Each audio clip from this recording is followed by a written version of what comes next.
두산 에너빌리티 보겠습니다. 역시 이제 이전에도 몇 번 커버를 해드렸던 종목인데, 네, 원전 관련된 대표 종목으로 좀 부각이 되고 있죠.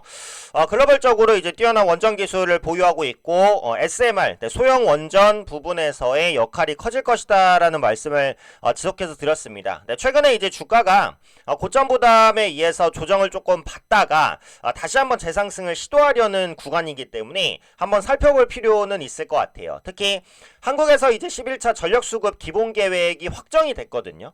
아주 특별한 내용이 들어있는 것은 아닙니다만 결국은 AI 시장 성장으로 인해서 전력에 대한 수요가 더 증가할 것이다 라는 게 전반적인 내용이에요. 그렇다면 전기 발전에 대한 필요성이 당연히 크겠죠. 네, 신재생 에너지뿐만 아니라 원전 발전에 대한 필요성도 큽니다. 그래서 궁극적으로 이번에 나온 11차 전력수급 기본 계획 같은 경우에는 두산 에너빌리티를 비롯한 원전 관련주에는 긍정적인 이슈가 될 것으로 보여지고 있어요. 일단 그 부분은 조금 이따가 한번 보도록 하고, 두산 에너빌리티의 이제 내용들, 그 보고서들을 보면 요즘에 이제 긍정적인 내용들이 좀 기대된다라는 부분이 많아요. 그래서 수주 잔고에 대한 믹스가 꾸준하게 개선이 되고 있고, 신규 수주는 이제 대형 원전이 앞으로 있기도 하겠지만 대형 원전이 없어도 가스터빈이라든지 복합 EPC를 통해서 계속해서 이제 좋은 성과들을 내고 있다라는 부분이고요. 연간 가이던스와 이제 신규 수주도 무난히 달성하고 있는 그런 모습들이 나타납니다. 그래서 수주 잔고 믹스 개선으로 인해서 수익성이 계속해서 개선될 가능성이 높다라고 보고, 가스터빈의 이제 대형 원전 체코 부분된 반영이 이루어지죠. 그래서 신규 수주도 역시 큰 폭으로 성장할 것으로 전망이 되고 있습니다. 현재 두산에너빌리티의 밸류를 예측하는 것은 사실 굉장히 좀 어려워요. 왜냐면은 PER 기준으로 볼 수 있는 기업이 아니죠. 당장 실적은 다소 부진한지 앞으로의 실적 기대감이 있는 거기 때문에 그 부분에 대한 적정 가치를 계산하기가 사실은 조금 어렵습니다. 그래서 그런 부분들을 반영할 때 뭐 PBR 밴드라든지 그런 부분들을 이용하는데, 현재 이제 두산 에너빌리티의 PBR 밴드를 보시면은 1.2배에서 바닥을 찍고 올라가는 모습이 좀 확인이 되잖아요. 현재는 한 2배 정도 수준에서 완만하게 움직이고 있습니다. 역사적인 밴드를 봤을 때는 아주 낮은 위치다라고 하기는 좀 어려워요, 사실은. 네. 근데 이제 원전 시장에 대한 기대감이 그만큼 크기 때문에 그 부분들이 현재 PBR을 충분히 정당화를 시키고 있다라고 보시면 됩니다. 이 트럼프 출범으로 인해서 원전 이슈가 다시 부각되면서 주가가 많이 올라왔기 때문에 그만큼 밸류 부담이 이전보다는 생겼지만 향후에 대한 기대감을 생각했을 경우에는 그렇게 큰 부담감은 아닐 수 있다. 이런 부분이죠.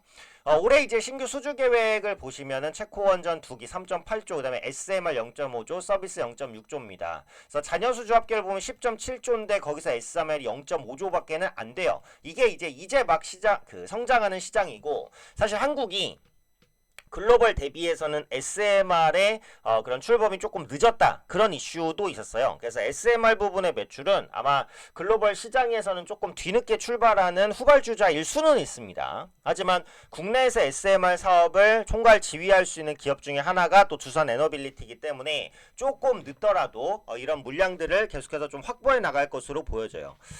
그리고 원론적인 부분을 보면, 그러니까 세계적으로 원자력 발전소를 지을 수 있는 나라가 5곳 정도라고 보면 됩니다. 그래서 러시아, 중국, 그 다음에 미국, 프랑스, 한국, 이렇게 이제 5개인데, 중국과 러시아가 뭐 글로벌적으로 수출이나 이런 부분이 잘 이루어지고 있지는 않잖아요. 사실상 이제 미국과 한국, 프랑스 3개 국가의 경쟁이라고 보시면 될 것 같아요. 근데 이 원자력 발전소의 핵심이 되는 게 그 1차 개통 주기기인데, 여기에 대한 기술력 그리고 납기 이런 부분에 있어서는 두산 에너빌리티가 경쟁력이 굉장히 큽니다. 그러니까 글로벌 시장에서 수주를 받으면은 제때 주는 게 굉장히 중요하잖아요. 근데 그 시간 약속을 제일 잘 지키는 국가가 한국이에요. 그래서 한국의 제품이 뭐 기술력이나 가성비 이런 부분이 좀 높다, 이런 평가를 전체적으로 받고 있죠. 특히 방산 부분이. 그런데 그것과는 별개로 납기도 잘 지켜주기 때문에 글로벌 업체에서 또 이제 선호도가 국내 원전이나 아니면 방산이 그 선호도가 좀 높을 수밖에 없습니다.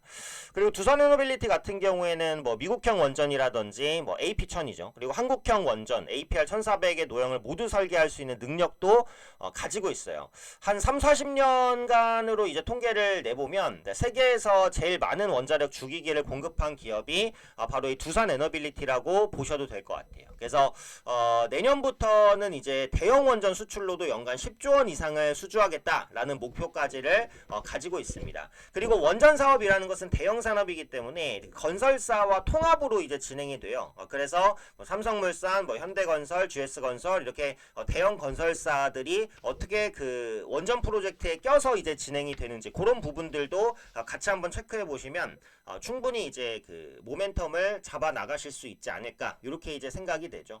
그래서 SMR 파운드리 기업으로 도약하기 위한 여러 노력들을 하고 있고요. 한 5년 전부터 그 SMR 분야에서는 그 미국의 원전 기업 중에 뉴스케일 파워라는 기업이 굉장히 유명한데요. 이 업체와 협력을 해서 SMR 상용화를 꿈꾸고 있습니다. 그래서 첫 상용화 시기는 한 5년 뒤 정도에 잡히지 않을까 이렇게 이제 보여져요. 그래서 두산에너빌리티의 이런 로드맵대로 진행이 된다라고 한다면 밸류에이션은 충분히 끌어올려질 수 있을 것으로 봅니다. 그리고 앞서 말씀드린 건데 그 제11차 전력수급 기본 계획이 이제 확정이 됐어요. 생각보다는 조금 더 늦게 확정이 됐는데 이게 뭐냐면 국가의 전력수급 계획입니다. 어느 정도의 전력이 한국에서 필요하고 그럼 그것을 어떻게 조달할지 그 부분이라고 보시면 돼요. 그래서 2038년까지의 전력 믹스를 좌우할 거니까 앞으로 한 13년, 14년 정도까지 이제 전력을 어떻게 쓰고 어떻게 수급할 것인지 그에 대한 내용이라고 보시면 됩니다.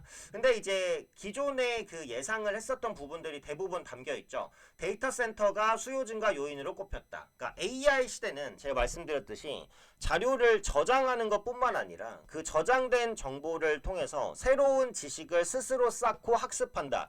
AI가 스스로 학습을 해서 그 지식을 저장을 하는 거기 때문에 용량이 계속해서 크게 늘어날 수밖에 없는 구조예요. 그래서 그런 것들을 어딘가에는 저장해야 되기 때문에 데이터 센터가 필요하고 데이터 센터에는 언론에서 보셨다시피 어마어마한 전력이 필요합니다. 그래서 AI와 데이터 센터발 글로벌 전력 수요 예측 전망에서 그 수요가 배 이상 늘어날 것으로 예상이 됐고 그러면 그 수요를 만족시킬 공급이 필요하겠죠. 그 공급 중에 하나가 원자력이 될 수밖에 없다. 이런 거고 온실가스 감축 목표도 강력하게 필요로 한다는 건데 그러니까 보시면 원전이 친환경 자원으로 분류하였잖아요. 왜 원전 사고 있는데 친환경이지? 그러니까 원전은 그 폭발하거나 아니면 유출됐을 때 그 데미지가 엄청나게 큰 거지 원전 발전 자체는 친환경적입니다. 네, 그래서 그 유럽 지역에서 먼저 이제 친환경 발전이다 이렇게 이제 오케이를 했고 글로벌적으로 이런 추세 기조가 강화되고 있어요. 그러니까 원전은 결국 위험 관리가 핵심이지 위험 관리만 잘하면 에너지 효율도 좋고 친환경적이란 말이에요. 그래서 포기할 수 없는 자원이라는 부분이고 그럼 이제 원전 폭발 사고가 워낙 무섭긴 하잖아요. 그럼 그런 부분들을 상당 부분 우려를 종식시킬 수 있는 게 항상 말씀드리는 SMR 소형 원전입니다. 설치하기도 쉽고 위험 관리도 대형 원전보다는 훨씬 더 수월해요. 네, 그러다 보니까 이 SMR 소형 원전 시장이 성장할 수밖에 없고 그 중심에 국내 기업으로서는 두산에너빌리티가 있는 것이다. 네, 이렇게 보시면 될 것 같아요. 미국의 경우 트럼프 2기 행정부의 출범과 함께 파리 협정 탈퇴를 선언함과 동시에 태양광 공급망의 내재화 노력을 추진하고 있다. 그래서 원전과 함께 신재생 에너지 부분에 대한 투자가 계속해서 늘어날 수밖에 없다. 이렇게 보시면 될 것 같습니다. 그래서 이제 차트 같은 경우도 보면 조정 이후에 반등 재시도입니다. 20일 이평선을 밟고 있는 위치이기 때문에 여기서 조정 후에 재반등 가능성을 충분히 염두를 해둘 수 있을 것 같아요. 그래서 기존에 보유하고 계신 분들은 눌림 후 재반등을 한번 기대해 보실 수 있을 것 같고 신규 매수를 노리시는 분들은 눌림